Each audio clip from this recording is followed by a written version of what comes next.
comes in today. And yes, Tally and Jaron Allen are here. There you have it. Look, I got the books. I'm going to give a shout out about that in a little bit.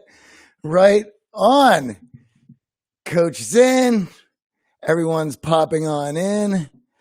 This is great. It's good to see you guys. I hope everyone, yes, yay. Thank you very much, Katie. I really appreciate it. And we're seeing if Jennifer is alive and well over in Periscope land. There she is. Egan, Florida, how you doing? Jared Allen, are you alive today? Christina, very good to see you. I hope you're alive and feeling good. Charlie, good to see you, buddy. All right. I'm really excited, guys. So I'm going to talk. Yes, well, let's put it this way. Yesterday, I was talking about marketing classes, that you all should take a marketing class. You could. Why don't I just teach you the basics of marketing so that you have an understanding of what I was talking about yesterday? That'll be fun, right? Jennifer is live and well over in Periscope land, and if you get funny over there, you will be quick to get dunked on. Jennifer is a professional Twitter Periscope dunker. So don't get itchy. Don't get funny. We got work to do, guys. M. Wrinkler says, good morning. Well, good morning to you too. Here's the scoop, guys. I love it. You're all coming in here. Joe Mackley, right on. How are you? This is great. Everyone's popping on in. I love it. So, well, thank you very much, Joel. You're looking quite fresh too in your avatar. All right. So I'm really excited. I was really excited about this yesterday because I was telling you guys, with everything going on, that to have a better understanding if you were kind of lost in the shuffle, because with the internet, information moves at the speed of light. It moves at the snap of a finger. You're flooded and inundated with so much information that I'm sure for a lot of you, things can be quite confusing, at least difficult to feel good about what's going on. So I talked about a few things yesterday, and I mentioned that if you want to have a better understanding, you should take a marketing class, because what you're seeing is political marketing. You're seeing what I like to call the fallout.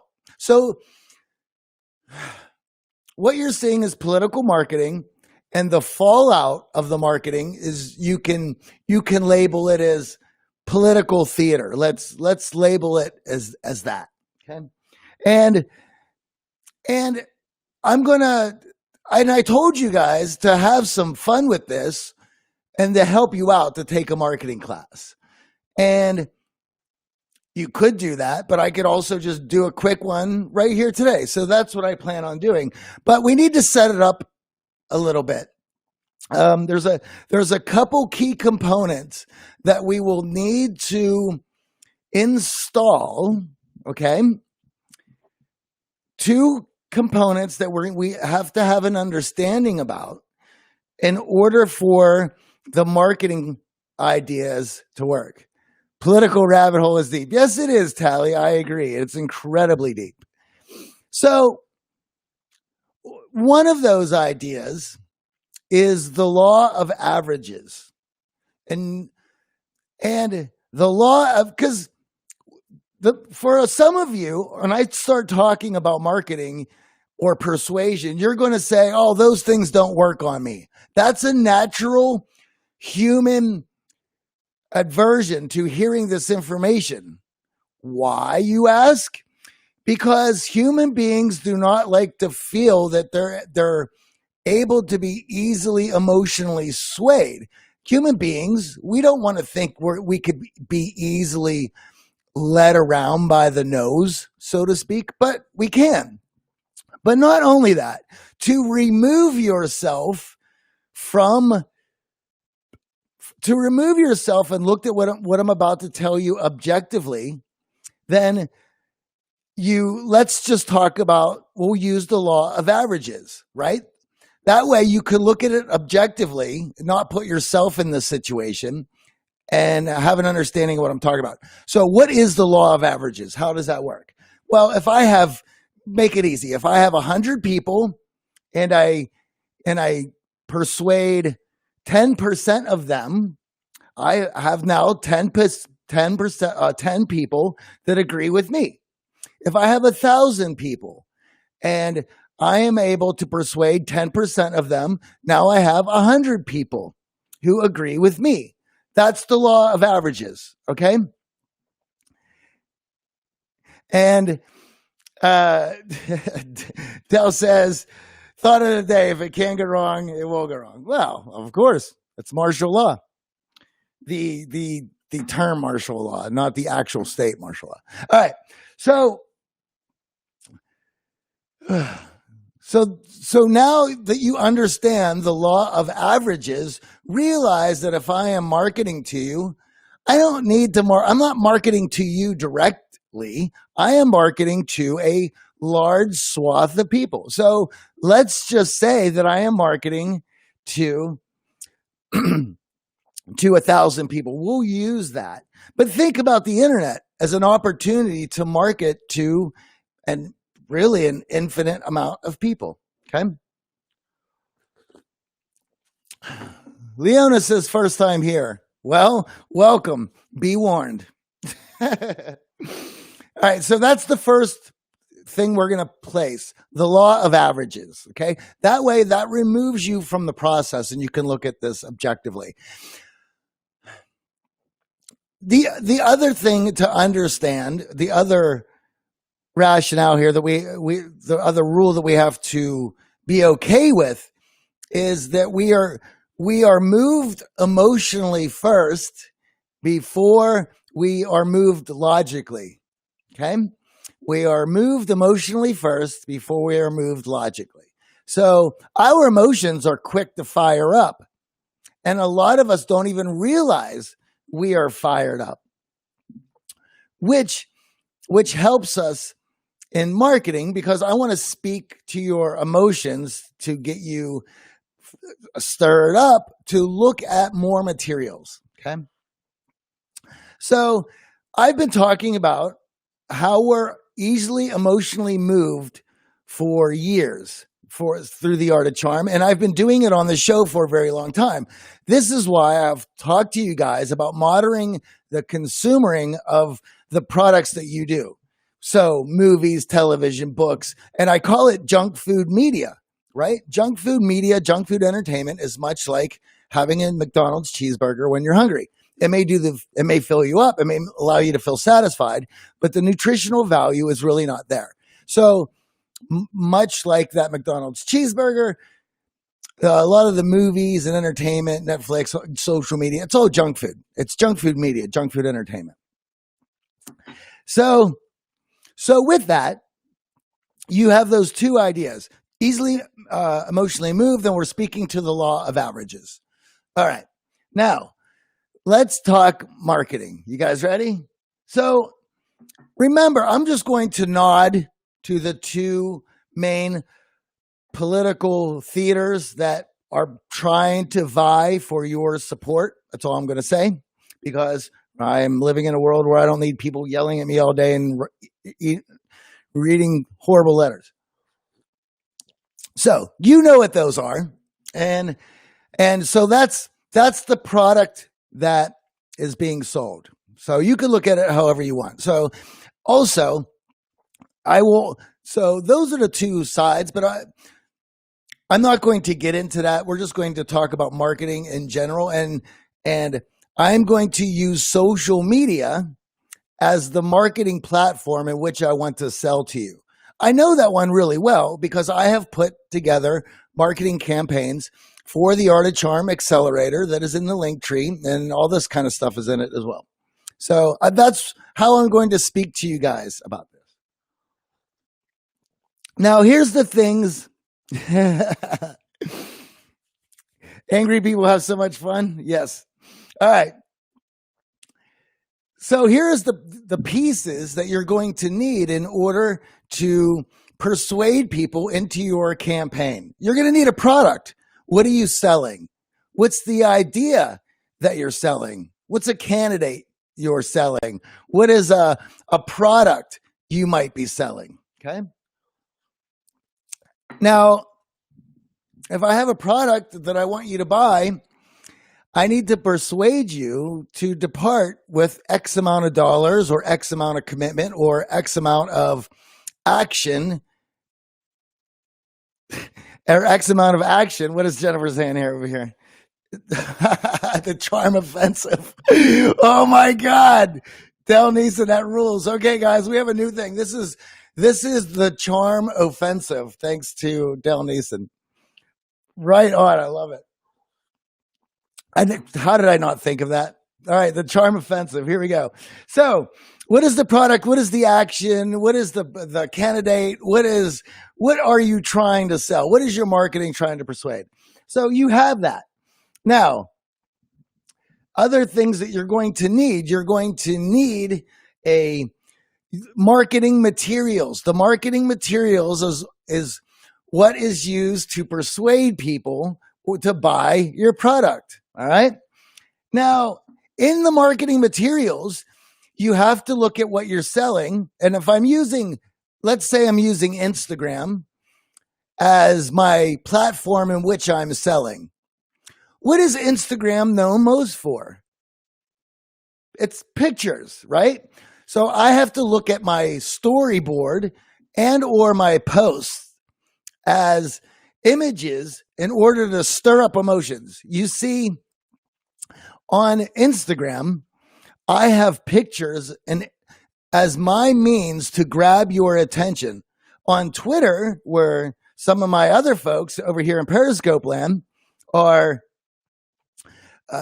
on Twitter, that's more of text, right? So their marketing and their way of grabbing attention in Twitterland is going to be through text, sharp, witty, punchy quips and dunks and takes. That's why they call it hot takes. Now, in order for me to capture your attention, I'm going to need quip takes, hot takes. I'm going to need imagery, and that imagery is going to need to be compelling. Now, when I look for imagery, when I look at Jennifer says Instagram is booty pics. We all know how that works. You see booty pics on the Discover page at all times. How many of you see a booty pic and tap on it? This is what we're talking about. It's the same thing. So think about what is attention grabbing materials. If we're looking at political theater, well, then we want sharp, visceral, vivid images that compel you to click, that put you in fear. Fear is an incredible motivator to buy. All marketing agencies use it. You can put so much fear in a picture, so much astounding information. I can tell you that AJ and I, when we do marketing pictures for Instagram, we go over photo after photo after photo and detach ourselves through and be able to look at those photos through a lens so that we're able to see the emotions that those photos might conjure up, that those photos might instill in people enough emotion for you to click on the picture. Now, some marketers will use beautiful pictures. Dell says either be subliminal or explicit. Absolutely. It could be covert or it could smack you straight over the head. Right now, I think what you're seeing in the political realm is just imagery that is just smacking you straight over the head. When it comes to subliminal messaging, you have a longer time frame to work with. It's a slower process. To move somebody emotionally fast needs to be explicit. Now, outside of the emotionally compelling picture, what the next thing that you're going to need is your text. In marketing, they call it a sales page. That sales page is information that backs up the picture that you're seeing. Now, the information that backs up the picture you're seeing should not push you into a logical place. It should only back up the emotional feelings that you saw that you clicked on the picture, meaning that you have already shown interest in wanting the product. All you need now is information that backs up your emotions. Do you see how I'm not trying to convince you to buy? You've already been convinced. This is why yesterday that I said, if you think that you're not susceptible to marketing, you've already been bought and sold. Once you've clicked on the picture, emotionally, you've already decided that you want that. If you see a handbag, for you ladies on Instagram and Twitter here, if you see a picture of a handbag that you like and you click on the picture, you've already emotionally bought it. See how that works? So the text, the sales page, needs to be information that only supports you wanting the picture, for you clicking on the picture. I don't need to convince you to buy. You've already bought. Now, what is in the text that supports the information that says that you want to buy? The text works in two ways. It's either, well, it should be a mix of both, because people are two things. They're an emotional being and a logical being. So the text should have numbers and data that supports your purchase, that supports you taking action, that supports you buying into an idea. And it should also have emotional reasoning, testimonials that say why this product is good, why this product is exactly what you want. And so testimonials do a great job, because if you see somebody who says something, or somebody who reminds you of yourself and you're like, this worked for them, then it'll work for me. So there you have the emotional and logical components to the sales letter that supports you clicking on the ad, that supports you clicking on the YouTube video, that supports you clicking on the Instagram post. And once you have enough emotional and logical information to back up your emotional taking action of clicking on it, there's another piece to this, which is going to be why you should, the hook of why you should buy it, which is the boogeyman, right? The scary part. Think about it. All the political leanings have a boogeyman. And you also, if you were clicking on a handbag or clicking on another piece of let's say a lifestyle choice, right? The boogeyman could be that if you do not purchase this, you will not be accepted. If you do not purchase this, you will not be respected. If you will not purchase this, you will not be part of the in-group. Notice that in-group, out-group preferences are very important to you feeling safe in who you are. The more people around you who support your worldview, the more comfortable and the more safe you are. So with lifestyle purchases, a handbag, a car, a vacation, those purchases come with acceptance rather than unacceptance, in-group, out-group preferences. Now, the very last piece of this, Del Neeson says heartfelt testimonials. Yes, very persuasive. And the last part to this is now that you've clicked on the picture, you saw information that backs up your emotional clicking, the emotional buy. Now comes the logical part, which is the purchase or action, or and in marketing, they call it a call to action.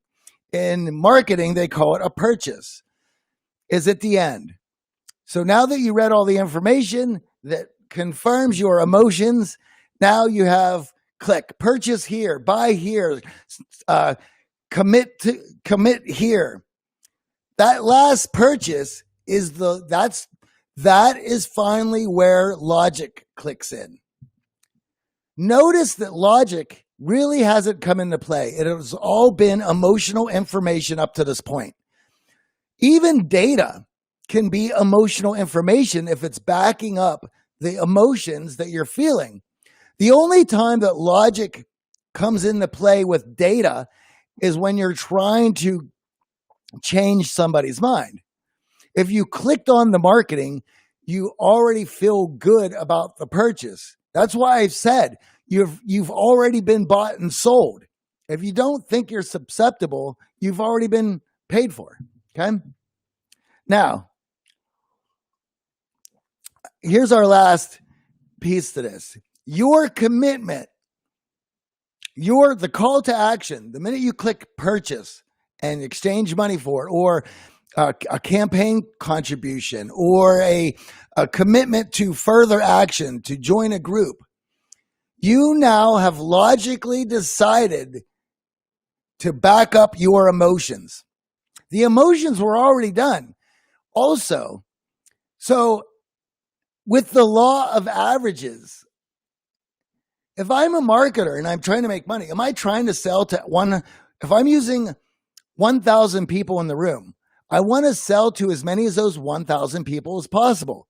But with the internet, I have opened myself up that if I have a sales letter and marketing campaign that works for 10% of the room, then the more people I get in front of, the more people I convert into sales, which is why the internet is so amazing. Because, I mean, on a human level, we have infinite amount of people to reach. So an infinite amount of 10%. What does that look like? So the more people I get in front of, the more opportunity I have to sell them. Now, that commitment at the end is the sell, is the support, is the network. And it's a confirmation of your emotions and how you feel. And so now the purchase, the logical part, only goes to confirm bias or support the emotions that you're feeling. So if you look at the marketing layout that I just gave you, then you realize that logic does not really come into play at all until you've decided that this is the area that you want to go. This is the campaign you want to support. This is the product that you want to buy. You've already been emotionally bought and sold. So for Instagram, I put up a picture. So let's do the communication accelerator. You know, guys, I pitch it at the end of every one of these. So I'm going to go ahead and pitch it now. The Communication Accelerator is the Art of Charm's program that has all the best bits of persuasion, communication, and connection from our online classes and live programs and the expert guests that we had over the last 14 years. Now, I might put up a picture of a beach or a happy business person or somebody enjoying a successful life, and that might emotionally stir you to go, "Ooh, what's this?" And you click on the picture. Now, now I'm going to have my sales page that is going to tell you it's not going to convince you that this is the product that you want to buy. You've already bought into the idea of it. The sales page, if you go to the Art of Charm Communication Accelerator sales page, you will see information that logically and emotionally backs up the purchase that you clicked on. I mean, this is why I'm laying it out. I'm not trying to hide anything. It's not covert. We do it. Everyone does it. So then at the end of that sales letter, you're either emotionally bought in or it didn't do a good job. Marketers' jobs are to understand your psychology. And at the end, you click purchase and you've gotten yourself one badass, persuasive connection and communication conversation product, the best one on the market. So that's how that works. And so I hope that, guys, gives you some insight of the political marketing that is going on right now. And if you want to look at it, think of it as an Instagram post. Think about all the optics that both sides are giving you, that you've clicked on, the articles, the pictures that led to articles that you read. Everything is emotionally set to stirring you up. And if you don't think that the political sides have the best in business working for them to emotionally stir you up, then you're forsaken. You are dead wrong, and you've already been bought and sold. So with that, my friends, I'm going to go through the comments here. And I want to thank you guys for coming in today because you guys are awesome. And I want to thank Katie. She sent me, you guys see the Yabbits? How rad is that? Dell says the diploma is worthless. Damn straight. You can learn marketing. There's so many marketing programs on the internet. It's easy. Lots of knots of commas in between. Check out the Yabbit books, The Land of Ore. If you guys go to Instagram and give the Yabbit a follow, she writes these great children's books. And Yabbits are creatures that say, yeah, but they always have excuses around them. You have no excuse not to learn marketing in today. Chantel says, thank you, Johnny. Well, thank you, Chantel, for joining me. You are awesome. Joe Mackley says advertisers are fucks. Well, they're just out to make a buck like everybody else, buddy. Mr. Egbert says, animal. Buddy, you got a fan. Should we make, if I was Jim Henson, I wonder if, you know what? We'll have to see if you have an Instagram account, animal. All right. Yes, Jennifer, they are super cute. You should follow the Yabbit on Instagram. Jared YK, product placement. Yes, Tully, absolutely. Jared, hello from Malaysia. This is awesome. Man, it's great to see all of you guys once again. Anyone have, there's one more little piece to this, guys. Well, thank you, Yabbit. Katie, you are awesome. Here's another one for you guys. The other part to this is the advertising that is in the marketing usually exploits the holes in human nature. This is why self-development is so important.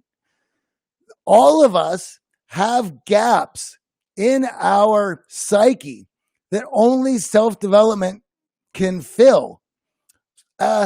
Religion fills that gap as well. You can, if you see religion as self-development, as something to make you whole, then you cannot be manipulated.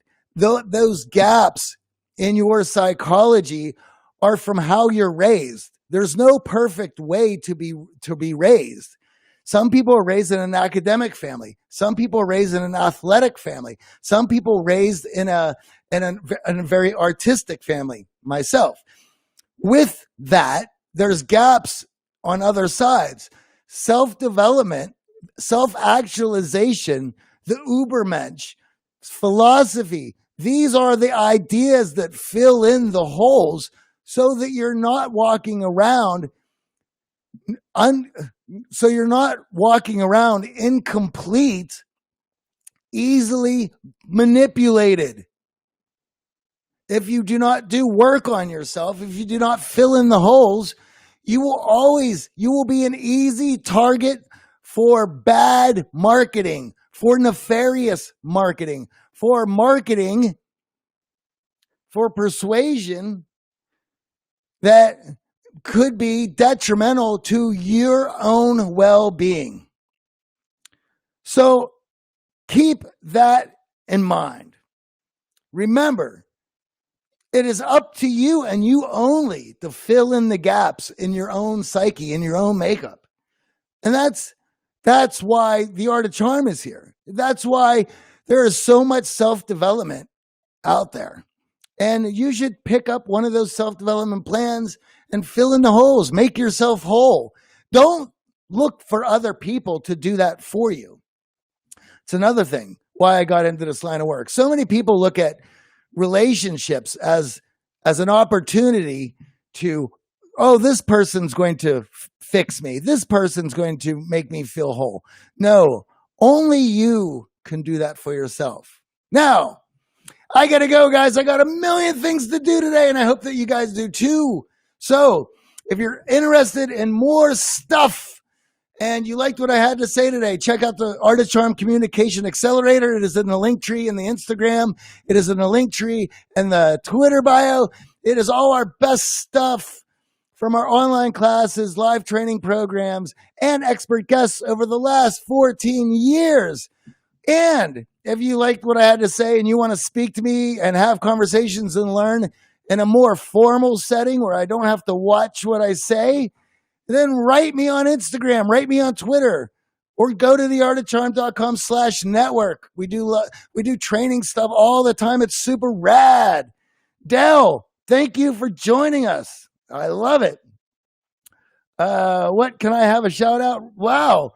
Red Silver, how about a shout out for you over in YouTube land? All right, guys, you're all awesome. Thank you very much for checking it out. I hope that was informative, and I hope that gives you some perspective on the insanity that is going on right now.